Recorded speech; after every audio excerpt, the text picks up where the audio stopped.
Over the very public resignation of an investment banker at Goldman Sachs. His blistering farewell message is now being called the Muppet Manifesto.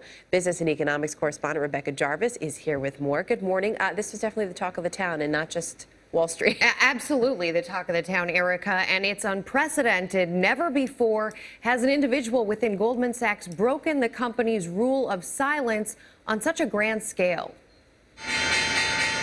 It wasn't the closing bell, but a very public parting shot from a Goldman Sachs employee that reverberated across Wall Street Wednesday.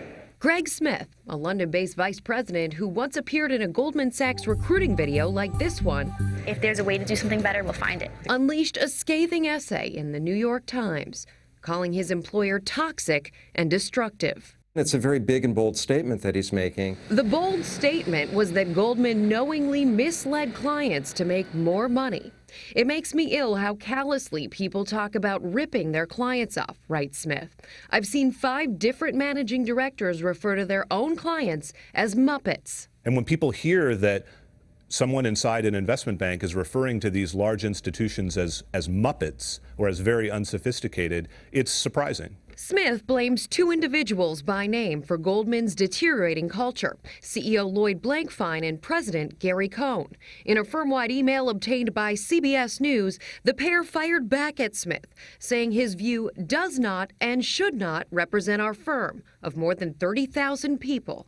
I would question his integrity and loyalty, and I think that a lot of other firms would do the same. Goldman employees past and present are privately questioning Smith's motives.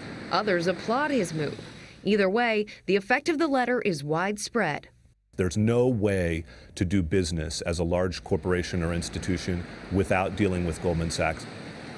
So Becky, in that memo that Goldman Sachs sent out in response, they made it sound like he'd sort of been stagnant in his career there for a little while. What's the reaction overall to this assessment, this letter that he wrote? Well, first of all, there's a mixed reaction, both within Goldman Sachs as well as on Wall Street. You have the people in Goldman Sachs who say that this was a nice person, he was generous, he was a good colleague, but that some say he was arrogant in dealing with some of the upper management as well as with clients. It's also interesting, though, people say the culture at Goldman has changed. And they say not necessarily for ripping off clients, but that as a company, this is a company that went public.